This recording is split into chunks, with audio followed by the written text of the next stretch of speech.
আসসালামু আলাইকুম ভাই ও বোনেরা, যারা বাবার বয়সী আছেন তারা কেমন আছেন? আশা করি অনেক অনেক অনেক অনেক ভালো আছেন। তো আমিও আপনাদের দোয়ায় অনেক অনেক ভালো আছি। তো আপনাদের জন্য নিয়ে আসলাম কিছু নিজ ভয়েস ভিডিও, আশা করি শুনবেন। রূপার দাম যতই হোক, রূপার স্থান কিন্তু পায়ে, আর টিপের দাম 1 টাকা হলেও তার স্থান কিন্তু কপালে। ইতিহাস সাক্ষী, লবণে কখনো পোকা ধরেনি,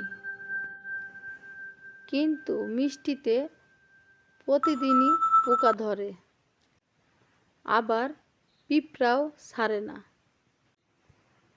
আসলে কি আমরা মানুষরা সোজা পথে চলতে চাই না, বাঁকা পথেই আগ্রহটা আমাদের বেশি।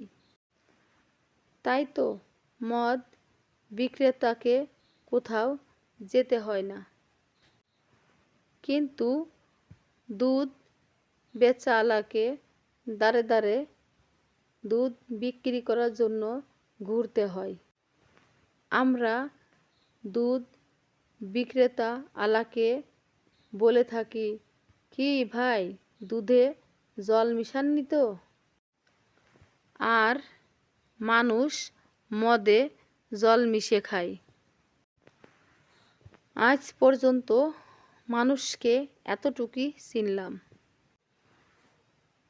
কচু পাতা দেখেছেন নিশ্চয়ই, উপরে সবুজ আর ভেতরে চুলকানিতে ভরা।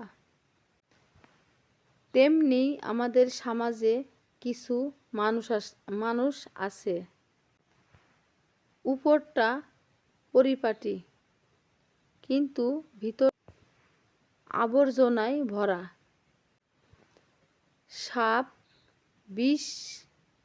সাপ দুধ খেয়ে বিষ উগরে দেয়, আর গরু ঘাস খেয়েও দুধ দেয়। সুতরাং দোষটা খাবারের নয়, দোষটা এবং দুঃখটা স্বভাবের কাজে। নিজের যোগ্যতা নিয়ে নিজে কখনো অহংকার করবেন না। মনে রাখবেন,